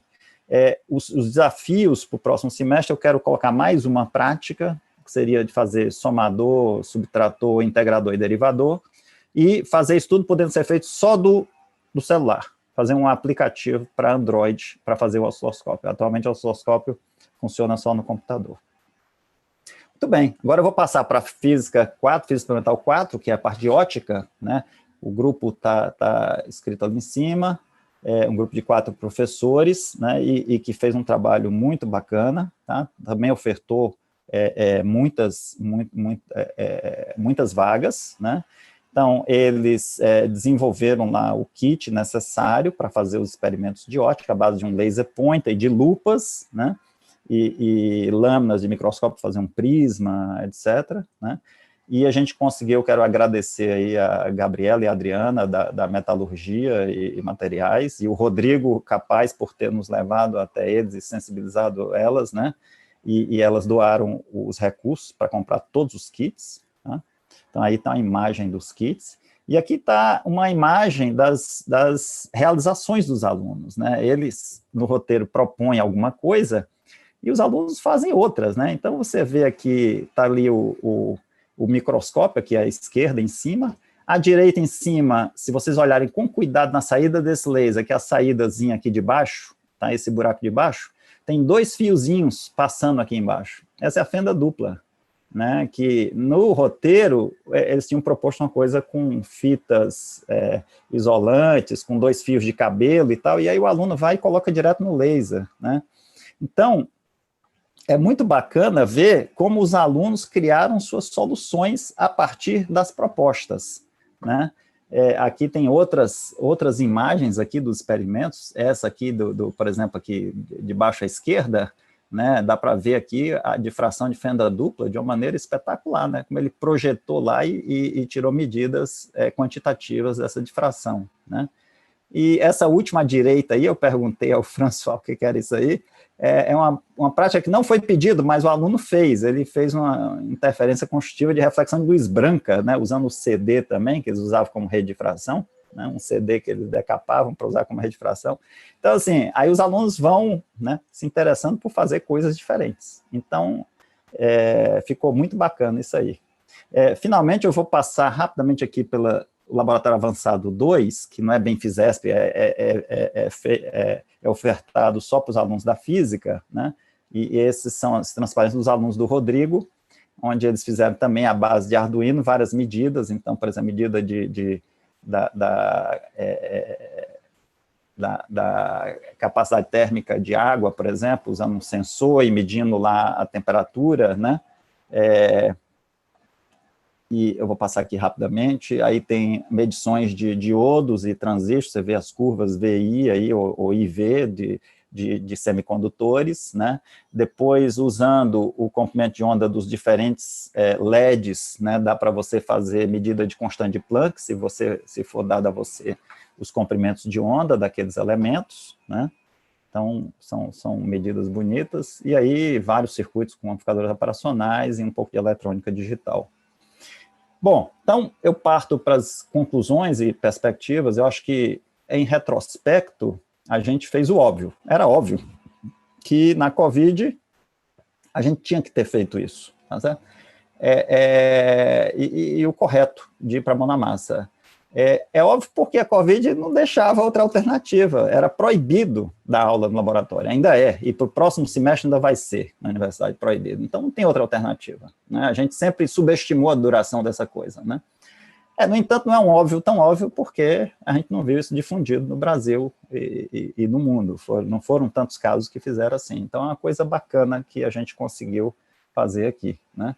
A gente conseguiu ofertar vaga para a demanda do PLE, e não subestime, eu estou nesse grupo aí do CCMN, há problemas gigantescos na química, nas geociências, com toda a parte de práticas. Está todo mundo apavorado com o represamento de alunos que não puderam fazer os seus cursos práticos. Então, um problema não trivial. A gente, né, se debateu sobre isso várias vezes, e é daí que resolveu ofertar a maior parte das vagas, né, necessárias, né? Eu queria agradecer o apoio fundamental da Belita. A Belita foi realmente fundamental. Houve um processo de convencimento complicado, cada vez que você propõe mudanças, né, tem muitas discussões, tem muito, né, viés disso, daquilo, a coisa é complicada assim. Eu aprendi uma lei de Lenz aí das pessoas, que é uma coisa mais complicada, né? O Rodrigo Capaz, uma pessoa muito importante, várias pessoas, tá certo? O Ruinê fez depoimentos importantes, tá certo? Em várias etapas, né, diferentes aí das reuniões, né? Nelson Pinhal, Marcelo França, Elis, Érica, Rodrigo Sacramento, Miguel Novak e tal. Então, foi todo um processo, né, de discussão, de troca de ideias, convencimento. Então, foi um longo processo. E veio de fora também, muita gente de fora, a própria Poli, tá certo? Teve um momento que parecia que queria parar tudo, né, porque era contra aluno comprar kit ou coisa do gênero. A gente, né, teve que ter toda essa discussão, foi uma coisa bastante complicada. Eu queria dizer que os grupos, né, dos diferentes cursos fizeram um trabalho impressionante, né, porque foi muito rápido, foi muito intenso, né? Quando a gente resolveu fazer isso, o tempo era muito curto para montar todo esse material, né? Então, é um exemplo excelente de adaptação, tá certo? Eu acho que é uma experiência vitoriosa, né? Bom, além das melhorias pontuais que a gente quer fazer para um próximo semestre, né, eu tenho aqui alguns desafios para os grupos. No caso de FISESP 1, é incorporar um experimento de colisões. Acho que dá para fazer sem trilho de ar, dá para fazer isso bem. O curso de FISESP 3, né, acho que a gente quer fazer ainda essa parte um aplicativo de celular para fazer experimentos todos à base do celular e incorporar essa prática de fazer integral e diferencial e soma e subtração com eletrônica, que é importante, é simples de fazer isso. Esse semestre não deu tempo porque os kits chegaram atrasados, né? E o grupo de FISESP 4 fica aí o meu desafio, houve também toda uma discussão de tentar experimentar para ver se é possível colocar um interferon de Michelson, tá certo, no kit de FISESP 4. Eu acho que essa experiência nos enriqueceu muito, né? Apesar de todas as discussões que houveram ao redor dela, e o mais importante é que eu acho que a gente deu uma oportunidade aos alunos muito valiosa, tá certo? E em vários casos eu vejo que foi um curso superior aos cursos que a gente tinha, que a gente ofertava presencialmente. A gente ainda não tem um balanço completo, tá? Porque o curso ainda não terminou. Eu tenho uma proposta a fazer, que é para o futuro, que a gente passe a ofertar no pós-pandemia, pós-Covid, esses cursos em duas modalidades, modalidade A e modalidade B, uma que é feita toda nas dependências do Instituto de Física, lá nos laboratórios, né, e outra que é feita majoritariamente pelo aluno. O aluno leva o kit para casa, faz em casa. Claro, quando acabar a Covid, a gente vai poder ter interação, que é mais rico, tá? Agradecer muito a Belita pelo apoio decisivo. O Jorais foi presente, preocupado com todos os detalhes, foi muito presente em todas as reuniões. Quero agradecer os colegas da COP, a Adriana e a Gabriela, financiaram os kits de ótica, tá certo? E FISESP 4, o Rodrigo, capaz, que nos levou lá e sensibilizou elas, tá certo? Quero agradecer os colegas do Instituto de Física, né, que atenderam o pedido de recurso, foi muito rápido, levantamos recurso muito rápido. Se eu soubesse, tinha pedido 10 vezes mais, mas isso aí fica para a próxima, tá? Aliás, muita gente depois se ofereceu, a gente já tinha atingido a meta, e muita gente queria doar, e não pôde doar mais porque a gente já tinha atingido a meta, mas esse é um super instituto, tá certo, em termos de das pessoas se unirem em torno de uma causa. Tá? E parabéns aos grupos, né, que fizeram aí um intenso e excelente trabalho. Eu acho que o Instituto de Física tem pessoas muito, muito capazes, a gente pode e deve pensar grande. O problema é quando a gente começa a pensar pequeno. A gente pode pensar grande como dar uma virada, a gente tem um problema de infraestrutura física, de apoio grande, e a gente deve pensar em como dar uma virada, atrair os melhores estudantes, os melhores professores e pesquisadores. Tá? Então, com isso, eu agradeço a vocês aí a atenção, e seria interessante, talvez, deve ter várias pessoas dos vários grupos aí para responder pergunta também, ou se alguém quiser dar algum depoimento aí, os outros professores dos outros cursos. Tá? Obrigado, João, obrigado a todos. Foi ótimo, Cláudio. Eu sabia que ia ser um ótimo colóquio, mas ele foi além das minhas expectativas. Muito obrigado. Vamos passar agora à discussão. Quem quiser, por favor, levanta a mãozinha ali eu acho que a gente pode abrir o microfone aqui e bater uma salva de palmas para Olha, que seja sendo aos grupos, aos vários professores que fizeram um trabalho muito árduo, tá? Teve muito trabalho que eu não contei aqui, tá? Muito. Ótimo. Então, vamos começar a discussão. Eu queria só registrar que tinha umas 50 pessoas no YouTube, assistindo diretamente no YouTube, né? Então, contando com o pico aqui, a gente teve umas 100 pessoas assistindo aqui o colóquio. Vou começar com uma pergunta aqui rapidamente da Rita, e aí eu até alterno perguntas aqui da audiência aqui, né? E do YouTube, tá? Então, a Rita Cavalieri perguntou, ela fez 2 comentários. O senhor conhece os laboratórios remotos, por exemplo, Rex Lab da UFC? E ela também perguntou, e ela também disse que os alunos, sempre que incentivados com as melhores práticas pedagógicas, respondem muito bem. Bom, isso aí. O Rex, né, que ontem mesmo na reunião o pessoal falou, eu confesso a você, eu estou morrendo de curiosidade para conhecer, mas eu não tive tempo na correria que a gente está, não tive tempo de entrar lá e olhar. Eu tive também mas as referências são ótimas, né? Eu tive uma conversa também ao longo desse processo, lá no início, com o Vanderlei Banhato, e ele estava querendo montar também um laboratório com robozinho para os alunos, né, darem as ordens do robô, lá de, por exemplo, trilho de ar, né, queda, então o robô vai, sobe, bota no ângulo que o aluno pede, né, tá certo? E tal, e o aluno faz o experimento todo remoto. Eu acho isso, assim, fantástico, acho isso, são ferramentas que vão vir, que vão fazer grande diferença, mas eu acho, como um experimental, e a gente sabe que as coisas dão errado, e a gente só passa a apreciar erros sistemáticos e ocidentais quando você vai e você monta, tá? Nenhuma simulação substitui o mão na massa em termos de aprendizado. Em várias ocasiões, a simulação é extremamente importante, a gente faz simulação no laboratório o tempo todo, né, para fazer a pesquisa, mas nada substitui a mão na massa. Eu acho que nunca ficou tão evidente essa questão da simulação quanto agora na COVID, né, que nós vimos pelo menos umas 200 simulações de COVID, disso, daquilo, e nenhuma dá certo, né, e não dá certo porque o mundo real, ele é muito mais complexo do que os elementos que a gente coloca nas simulações. Então, assim, é útil, é bastante útil, é importante, traz bastante vivência, conhecimento, traz. E a gente usa isso no laboratório de pesquisa o tempo inteiro, tá? Mas não substitui você ir, montar e fazer. E o aprendizado que vem disso. Tá? Mas é muito legal, são iniciativas extremamente importantes, tá certo? E que eu acho que a gente deveria ter mais e mais, especialmente no Brasil, especialmente para ensino, né, médio e tudo, onde não há laboratórios disponíveis no país. Então, a gente tem que atacar, tá certo, onde for possível para poder chegar o mais próximo de um laboratório a maioria da meninada, porque senão a gente vai ter sérios problemas, a gente tem sérios problemas, não vai ter, não.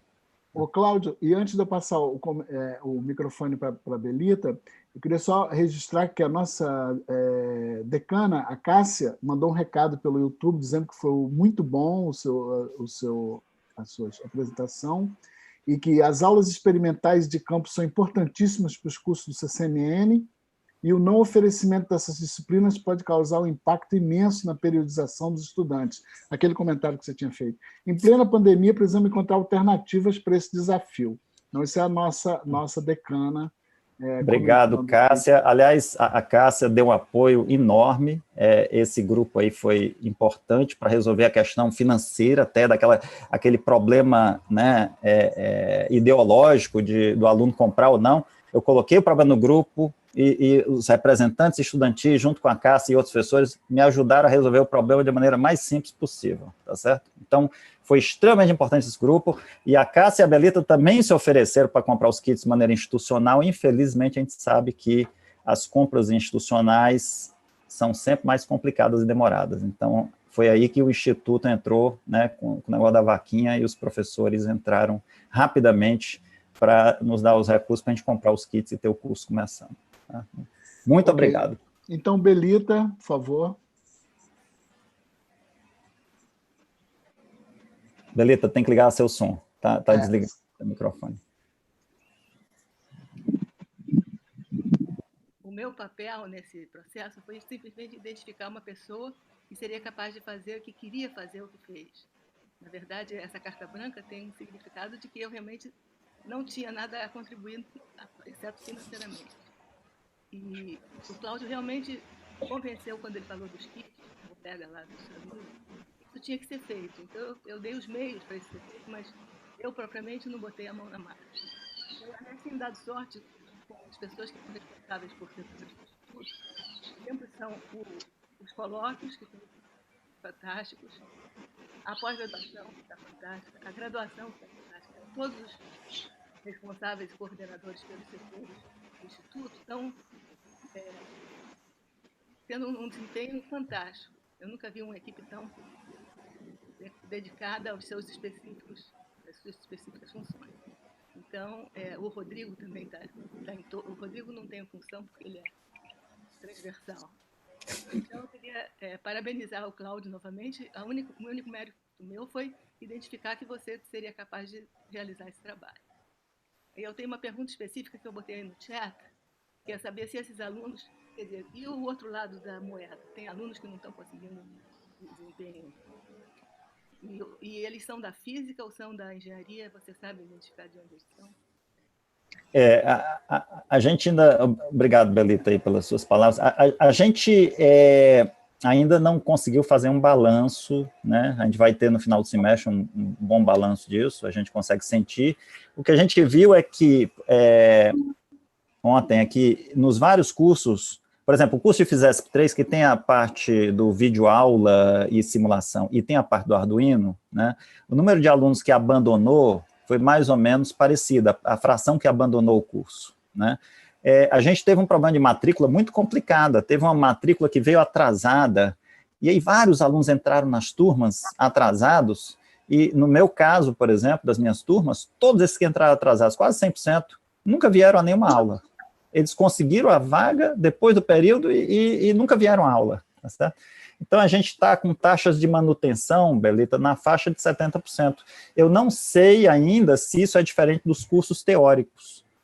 E a percepção, quando eu converso com os alunos, é que todos eles me dizem, porque eu sempre tiro um tempo para perguntar como é que está a vida deles, né, nos encontros semanais. E eles dizem que está muito puxado, né? Aí eu conto para eles a história da secretária da pós-graduação no MIT, né, que uma vez me perguntou como é que estava a minha vida depois do primeiro mês, né, e eu disse, não tenho tempo para nada. Aí ela disse, que ótimo, a instituição está cumprindo seu papel, deixando você muito ocupado. Então, eu conto para eles essa história, tá certo? E aí eles ficam mais aliviados, né, de saber que eles estão ocupados por um bom propósito, tá certo? Mas eu acho que esse período letivo especial, né, com essas aulas remotas, pegou os alunos de calças curtas, despreparados, no sentido que eles tiveram que ter um protagonismo muito maior em todos os cursos, não só nos cursos experimentais, quanto nos cursos teóricos também, né? não vão ficar lá só ouvindo o professor dar aula, eles vão ter que fazer os desenvolvimentos eles mesmos. Então, eu acho que vai ter uma lição muito boa para a gente tirar dessa experiência da Covid, né? Desse ponto de vista. O Cláudio, e outro comentário aqui no YouTube do Beto Pimentel. Vocês conseguiram fazer uma coisa incrível. Acompanho alguns alunos que conheço pessoalmente fazendo os experimentos e acho que, dadas as circunstâncias, vocês deram uma grande oportunidade a eles. Parabéns. Poxa, okay. Obrigado, Beto. E agora vamos ouvir o Sérgio Jorais. Oi, João, obrigado. Cláudio, eu queria fazer umas observações, uma pergunta só, na verdade.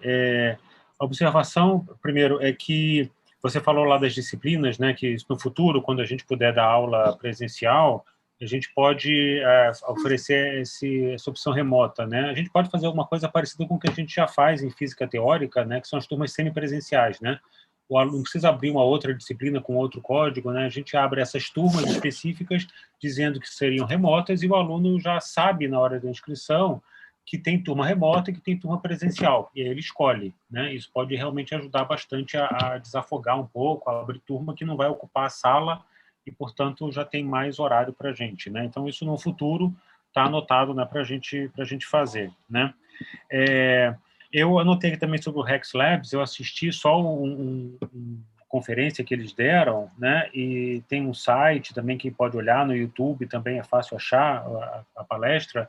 E, basicamente, são experiências remotas, né? Como acho que o Cláudio chegou a falar, né? Tem um equipamento com uma rampinha e tem um motorzinho que o aluno se controla remotamente e faz as medidas remotas. Então, não é simulação, tem essa vantagem, mas fica disponível 24 horas por dia, então o aluno pode entrar a qualquer momento para fazer a própria experiência e analisar os próprios dados, mas o problema é o custo, né? Os equipamentos variam de 800 a 5 mil reais, então tem que verificar como é que a gente poderia financiar isso, né?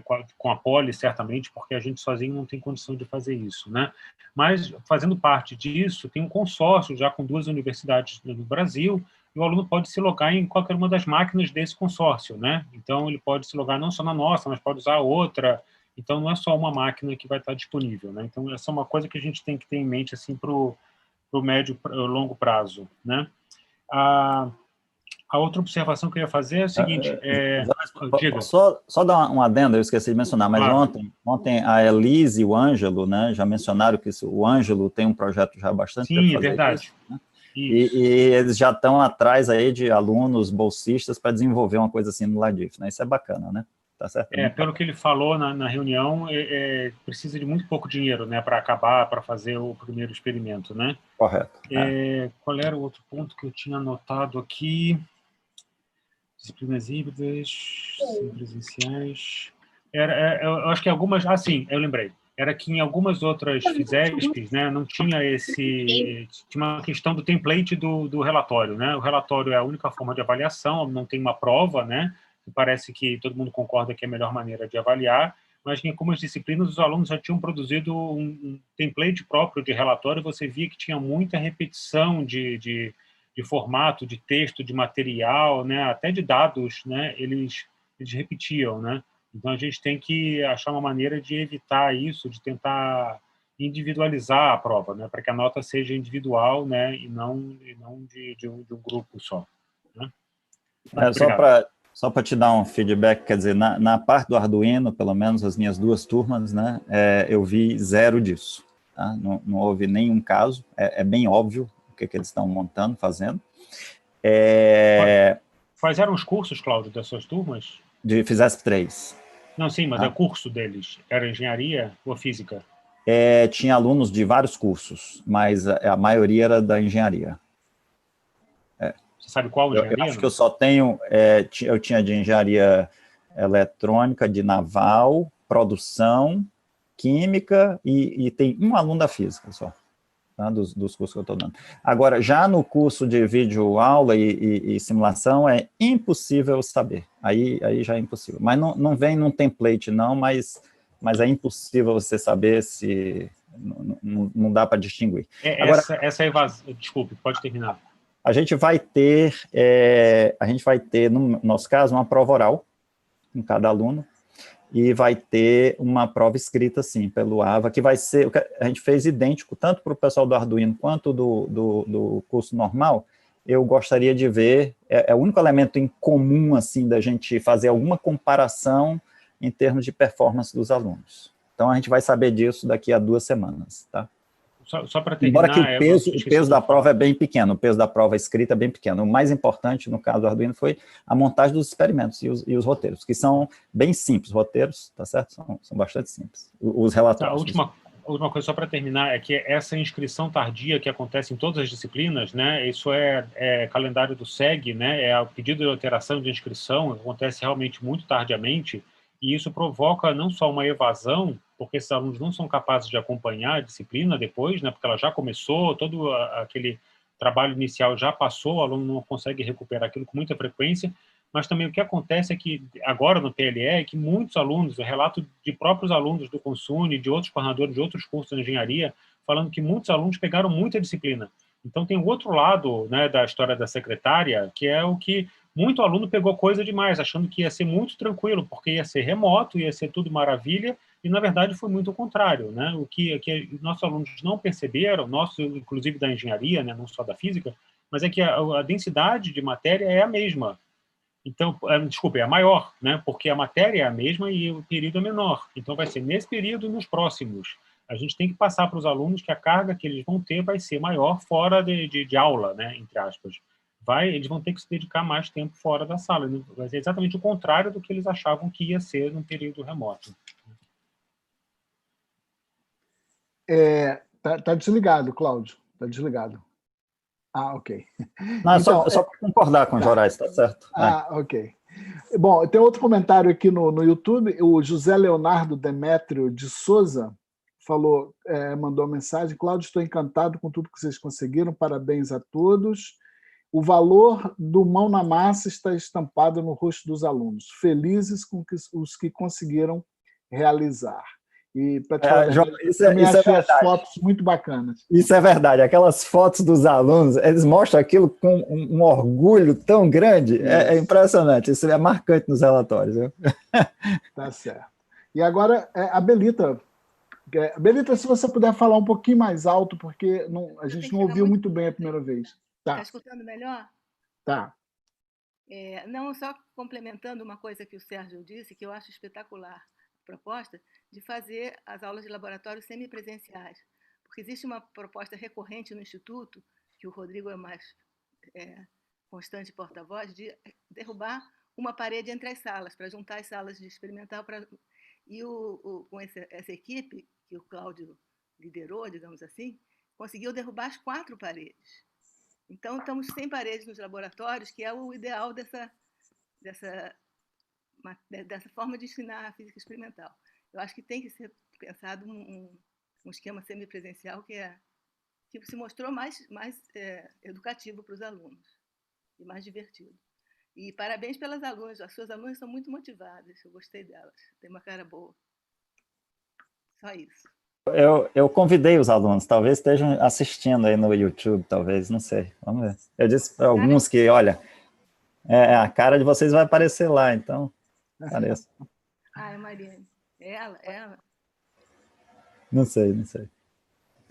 O Doug Ara também mandou uma mensagem. Cláudio, as propostas e resultados foram inspiradores, a tendência a uma formação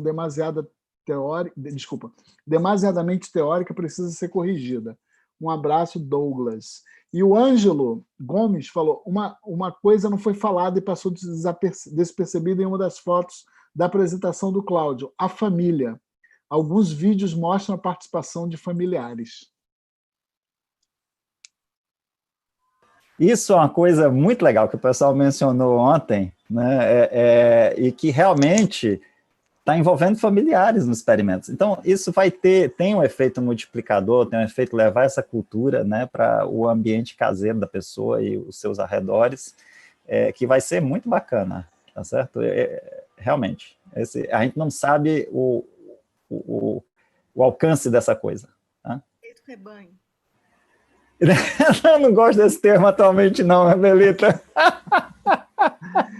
Bom, A próxima que está inscrita aqui é a Simone. Por favor, Simone.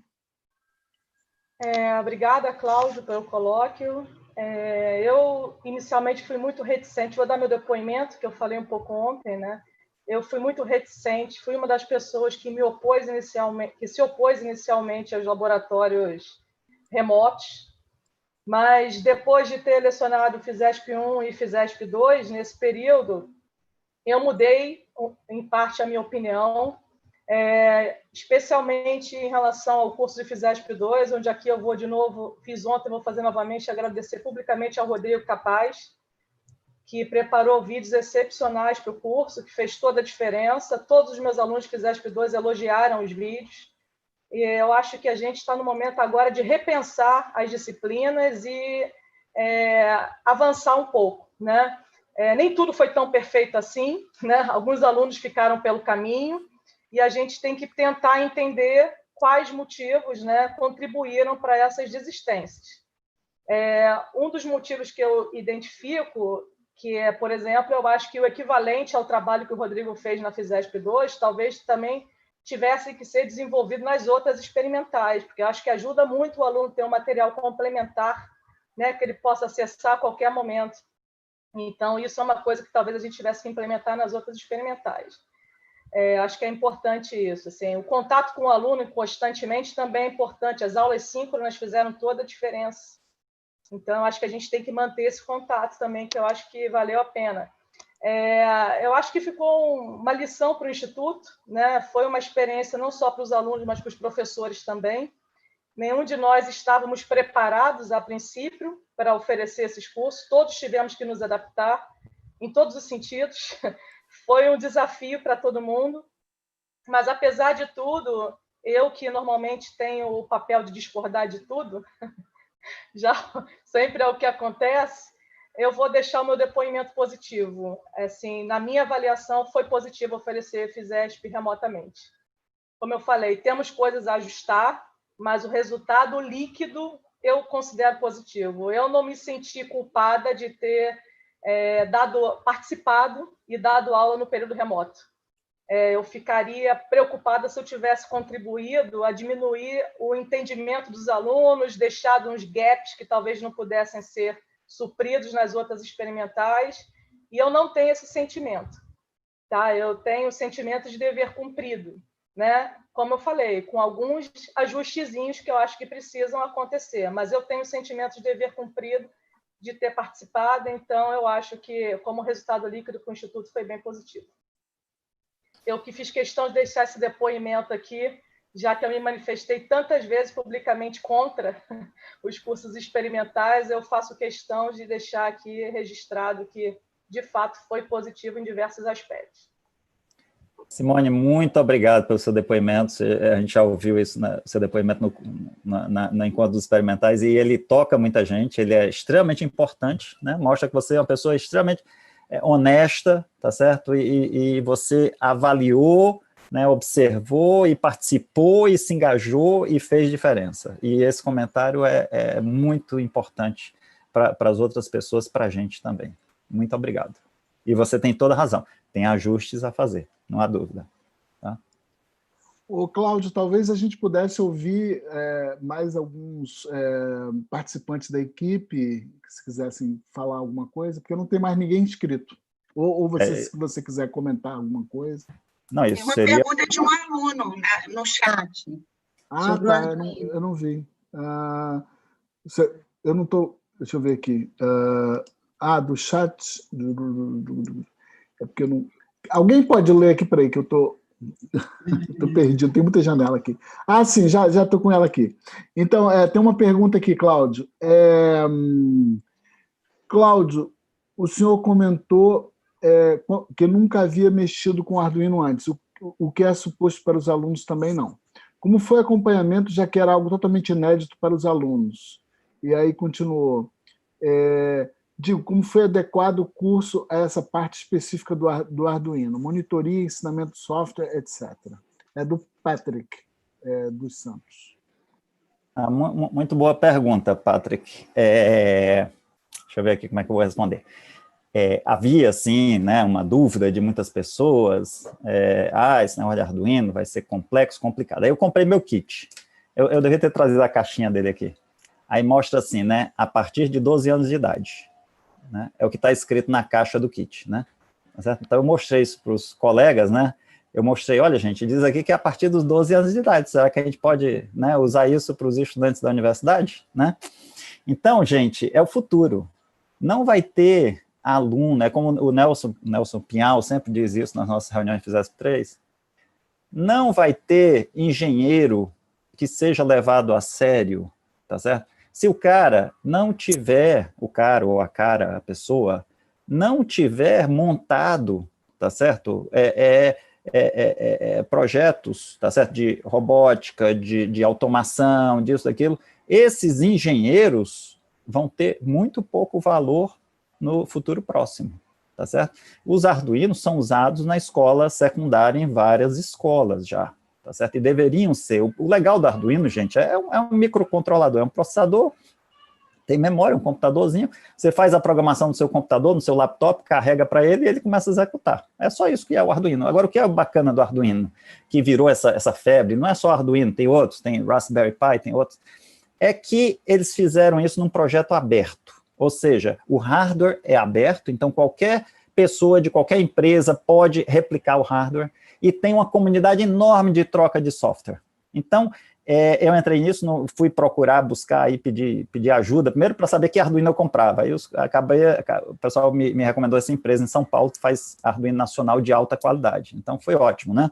Depois eu fui atrás do software, para partir de alguma coisa, porque eu tinha um tempo muito curto. Aí encontrei um cara que tinha feito um osciloscópio, só que o osciloscópio era muito lento. E aí lá fui eu aprender, né? Software de Arduino e etc, tá certo? E mais uma outra linguagem para fazer a interface do computador, né? E aí acabou que deu certo, né? Fazer esse interleaving que aumenta realmente a taxa de aquisição de dados e que permite fazer essas práticas, né, com uma fidelidade muito boa. Tá certo? Os resultados, tá, são realmente muito bons, tá? Não deixam nada a dever os resultados que a gente faz no laboratório. Na verdade, até melhores, porque os nossos geradores lá são mais complicados. E os alunos, aí eu dou para eles o software. Então, o software do osciloscópio, eles recebem. E eu já deixei ele não muito completo, porque eu quero que o aluno quer mudar a frequência. Aí, quando é desse geradorzinho digital que o Arduino programa, eu digo para o aluno, procura no software, né, essa função aqui, a frequência. Aí vai lá e altera. Então, isso é já, desde o começo, o primeiro que é o voltímetro, que é um software são 5 linhas, muito básicas, o aluno, eu já digo, olha, tenta mudar o tempo de leitura, fazendo não sei o quê. Então, para já ir incentivando o aluno para ir alterando o software, que não é muito complicado. Tá certo? Né? E assim vai. O Mohamed, por sinal, se envolveu muito também nesse projeto aí do software, fez um software até, a interface dele de computador está mais completa, manda o comando para o gerador digital, então a gente vai usar isso no próximo período, quando for fazer a parte de integração e diferenciação, que aí eu vou querer gerar onda senoide, onda triangular, onda quadrada e tal, pelo gerador, para fazer a integral e a derivada, que são extremamente importantes em controle do sistema. Então, os meus lasers no meu laboratório, eles são travados em frequência, tem frequência estabilizada a partir de circuitos assim, tá certo? E isso, os lasers de qualquer laboratório no mundo, funcionam à base desses circuitos que usam integradores, né, controle de sistemas, tá? Então, tem uma mensagem aqui muito especial, né, que é da minha esposa, que está assistindo lá no YouTube do outro lado. Parabéns, IF, esta palestra deve ser amplamente divulgada. Eu acho que a gente realmente devia propor algum meio dessas fotos percolarem para a universidade, que elas são muito inspiradoras. E tem o Sidney Nazuka, que perguntou, os cursos de física experimental nesse PLE abrem portas para o ensino de física experimental menos engessado e preso aos roteiros, de forma a contribuir melhor para a nossa formação? Essa era uma pergunta dele. O que você comenta? Sem dúvida nenhuma. Por exemplo, os roteiros do Arduino, né, o que ele pede de entregáveis, o aluno, ele te dá lá as dicas do que eu quero que ele meça e faça e tal, e o resto é tudo por conta dele. Então, ele vai ter que entregar tais e tais coisas, tá certo? Ele vai ter que entregar lá a foto do circuito montado, da retirada de dados, e a análise de dados que ele faz por qualquer software, faz de qualquer maneira, o roteiro é feito completamente livre. Então, eu tenho roteiros de 1 página e roteiro de 16 páginas. Uma daquelas alunas, Belitas, que você gostou, né, do sorriso dela, ela gosta de fazer roteiros de 16 páginas. Eu já pedi para ela, olha, não gasta tanto tempo assim, usa menos seu tempo, pode ir direto ao ponto e tal, fazer um roteiro mais enxuto, mas ela se acostumou a fazer, ela faz quase um livro, né? É quase uma dissertação cada roteiro. Tá? Olha só, eu queria pegar, se alguém mais vai falar? Se ninguém Pode falar, Belita. Fala um pouquinho mais alto, por favor. Fora do assunto, no assunto do Instituto, que eu queria aproveitar a presença de grandes autoridades e coordenadores nesse momento para lançar um assunto e ver se a gente chega a uma conclusão. Mas eu acho melhor encerrar, desligar a reunião, se ninguém mais tem. Tá bom. Espera que eu ainda tem uma pergunta aqui pelo Wilson. Então vai lá.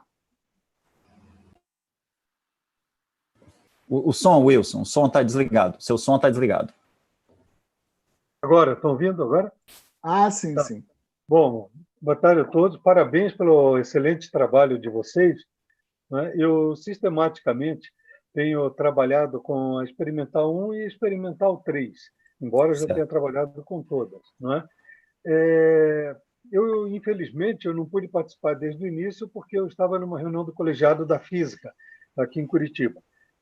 Mas, quando vocês estavam falando das primeiras físicas lá, principalmente a parte de mecânica, vocês chegaram a comentar sobre o uso do software, o Tracker? Rodrigo, Simone, vocês querem falar alguma coisa? Acho que sim, acho que o pessoal usou o Tracker, sim. Tá. Uhum. Porque eu acho ele uma excelente ferramenta de trabalho, né? Nós já fizemos alguma coisa com o Tracker. Eu posso responder, que na FISESP 1 nós usamos o Tracker. Tá ok, obrigado. Era essa curiosidade que eu tinha, que ficaria também um pouco a nível de sugestão. Muito obrigado. E parabéns pelo trabalho, excelente trabalho. Bom, isso está disponível, né? Seria bacana se essa iniciativa, né, percolar para outros institutos, e a gente está disponível para colaborar nisso, tá certo? Eu acho que é um tema, né, extremamente relevante para o país, né, a gente ter mais gente fazendo coisas, né, aprendendo a fazer, medir, observar e interferir e realizar coisas. A nossa educação, infelizmente, ela é muito, né, separada da realidade, né, é muito não tem um equilíbrio entre experimentação e teoria, né? A gente fica só na abstração, que é muito boa, que é muito importante, mas não tem um equilíbrio com a experimentação. Então, estamos à disposição. Cláudio, tem mais uma pergunta aqui do Jorge Sá Martins, acho que fez pelo YouTube também. Cláudio, você tem uma avaliação do tempo que o aluno usou por semana para ter sucesso na disciplina, quando comparado com o tempo usado no modo presencial? Jorge, por sinal, muito bom seu colóquio, né? Eu achei legal o negócio do YouTube, porque eu estava no carro, tive que ir levar minhas filhas não sei aonde, e aí eu fui acompanhando o teu colóquio pelo celular, né, no YouTube, foi ótimo. Ainda não, eu, pelo menos, quer dizer, na parte do Arduino, eu não fiz essa enquete, mas essa pergunta é extremamente relevante. A minha impressão... os meus alunos estão sempre atrasados e eu sou complacente, eu não tenho problema com atraso, eu realmente não tenho, eu dou para eles lá o cronograma e vou tentando puxá-los, né? Mas tá certo, eu recebo, olha, eu respondo perguntas sábado, domingo, à noite, meia-noite, é uma confusão, tá? Porque eu escolho assim, né? Eu desligo meu celular quando vou dormir, então eu disse para os alunos, podem mandar mensagem a qualquer hora, vocês não vão me perturbar, eu respondo quando eu puder, não prometo, mas aí tem essa interação direta com eles. Mas a impressão é que eu não vi, pelo menos na parte do Arduino, ninguém reclamando de gastar tempo demasiado, não. Tá? Por enquanto, mas eu vou colocar isso na avaliação final. Aliás, eu queria até perguntar ao Jorais se a gente vai ter um questionário de avaliação geral ou se a gente deve fazer isso curso por curso. eu acho que seria extremamente importante a gente voltar a ter, eu não sei se uma época o Instituto teve, depois parou de ter, mas eu acho que seria extremamente importante a gente ter uma avaliação esse semestre, uma avaliação que permitisse os alunos falar também, não fosse uma coisa muito engessada do ponto de vista de formulário. Eu também acho, Cláudio. Agora, eu acho que essa avaliação ser feita pelos professores dá um viés, né, e os alunos podem ficar inibidos de responder.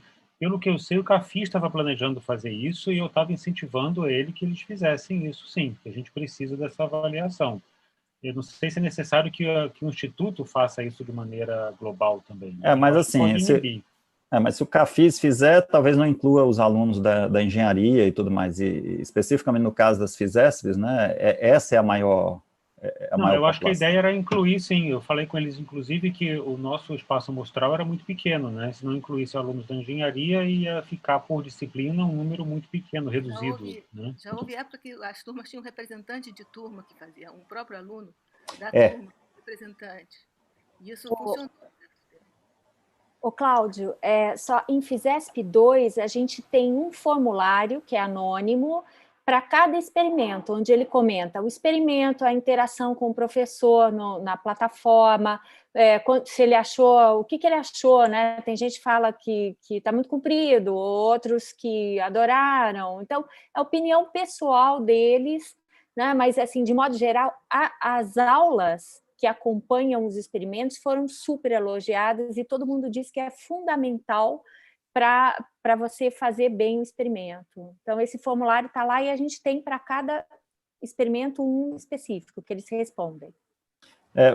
Obrigado, Elisa. É verdade, e eu até recebi do pessoal de FISESP 2, eu acabei não incluindo na apresentação, porque ia ficar muito longa, e é meio complexo ler aquele questionário ali, então eu achei que ia ficar muita entropia, mas é verdade, o pessoal está fazendo aí. Eu ainda não fiz, estou esperando o final do semestre para fazer essa avaliação com os alunos do Arduino e das outras turmas. Espero conversar com a Lúcia, certamente ela tem isso planejado também, para a gente fazer de todas as turmas, tanto sem ser com Arduino, quanto sendo com Arduino. No caso, FISESP 3 é interessante, porque a gente tem os dois modelos, né?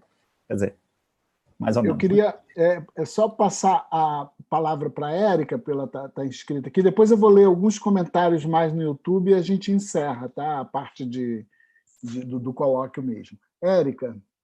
Queria falar sobre a avaliação, porque eu acho importante, e eu acho bacana que o CAFIS faça, mas eu acho que tem que ter uma coisa institucional, e eu acho que o melhor modelo, principalmente para os básicos, para essas disciplinas do básico, é que a equipe faça, e acho que o fato de ser anônima retira essa questão da inibição, porque a equipe tem noção de que pontos são mais importantes avaliar, dependendo do curso, né? E dependendo de como foi apresentado, como foi preparado esse curso. Então, acho que a avaliação do CAFIS é bacana, mas certamente vai avaliar outros aspectos. E só a equipe sabe que aspectos são importantes avaliar para a preparação de um novo período.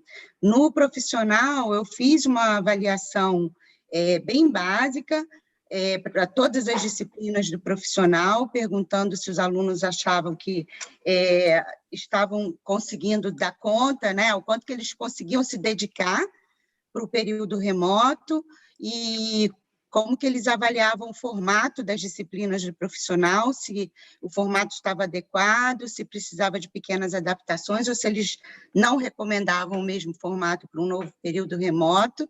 Então, foi uma avaliação geral e também deixei espaço para observações. E foi bacana ler as observações, eu compartilhei a resposta com todos os professores do profissional e pretendo fazer depois do final do período, porque a percepção pode mudar, né, ao final do período. Você tem algum comentário, Cláudio, ou passo para as próximas? Não, pode continuar. Tá. Então, tem alguns comentários aqui também do YouTube. Primeiro, só o Jorge Sá Martins, né, ele replicou, depois do seu comentário, sou de opinião que essa experiência com o ensino remoto vai nos forçar a considerar com mais cuidado qual o tempo que o aluno deve usar para ter sucesso em cada disciplina de nossos currículos. E aí tem mais duas perguntas. Uma é é do... Concordo plenamente, Jorge, concordo também com o que a Érica falou. Só para dizer que, às vezes eu faço só assim para dizer que concordo, sim. Tranquilo. E tem uma pergunta do... Mas alguém já respondeu, né? O Sérgio Horácio já respondeu, que o Beto perguntou, o Beto Pimentel, se houve alguma atividade em grupo ou se foi tudo individual. Mas, pelo que eu entendi, foi tudo individual, né? Tudo individual, Ok. E a última pergunta é de uma pessoa que tem um nome codificado aí, não sei, então, Aezome. Os relatórios devem ser adaptados para o modo da disciplina inteiramente online, porque estão sendo utilizados os mesmos modelos de relatório do período presencial, sendo que as aulas são diferentes. E isso aí, você tem razão, seja lá quem você for, Aezome Plays. Isso. Não houve um tempo hábil, né, uma vez decidido o período letivo especial e que se iria ofertar e tal, havia muita tarefa a ser feita, né, mesmo os cursos que não foram mão na massa, de vídeo, que teve todo um processo de gravação de vídeo, aqui trabalhos que eu não mencionei, tá certo? Pessoas, né, gastaram tempos enormes aí, tá certo? Fazendo vídeo de experimento, disso, aquilo, fazendo só da parte experimental, né? E aí não houve uma adaptação dos relatórios, usou-se relatórios, né, quer dizer, desculpa, relatório não, roteiro, né, do período presencial, e não houve não, a lista está divergindo, pelo menos no caso de FISESP 3 não houve, né, houve a inclusão das simulações, mas não houve uma adaptação dos relatórios não, tá? Aí, fala aí, Alice, por favor, então.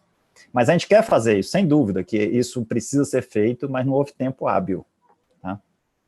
Não, é só para dizer, por exemplo, que em FISESP 2 a gente remodelou tudo, né? Mas, assim, a gente tem que fazer adaptações, porque algumas coisas deram muito trabalho, realmente. Ok. Cláudio, você tem alguma observação final antes da gente parar o streaming no YouTube? João, eu tinha pedido ali... ok, pode falar.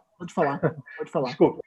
Cláudio, eu tenho sistematicamente trabalhado com Arduino já faz algum tempo, e alguns alunos meus, eles estão usando simuladores que tem na própria internet para fazer o download. Tem para Android e tem para o PC. Então, simula todo o funcionamento, toda a programação do Arduino, inclusive conectando aqueles módulos que estão disponíveis aí. Então, fica uma sugestão de fazer a busca aí, orientar seus alunos nesse sentido.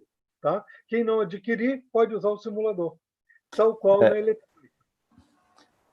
Isso é legal, obrigado, Wilson. O tal do Tinkercad, né, que a Lúcia descobriu através de um professor da Unicamp, que sugeriu, ele simula o Arduino. Né? Então, você pode carregar, botar o código do Arduino lá no Tinkercad, ligar e fazer a simulação.